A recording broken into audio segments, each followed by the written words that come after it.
Qatar வந்ததும் எங்க அப்பா ஃபர்ஸ்ட் கூப்பிட்டு போன பிளேஸ் தியேட்டர் தாங்க. ஆமாங்க, எங்க அப்பா ஒரு சூப்பர் ஸ்டார் ஃபேன். அதனால எங்களை படையப்பா மூவி தியேட்டர்ல பார்க்கணும்னு படத்துக்கு கூப்பிட்டு போனாங்க.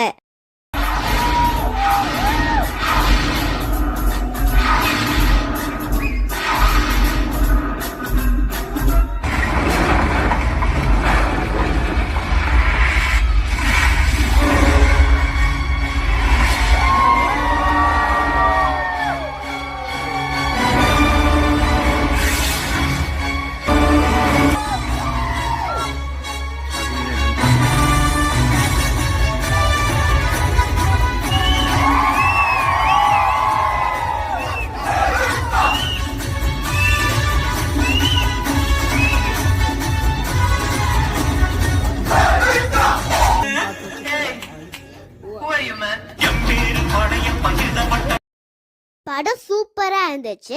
வெளில வந்து பார்த்தா செம்ம மழை. பாய் பாய். தேங்க்யூ ஃபார் வாட்சிங் திஸ் வீடியோ.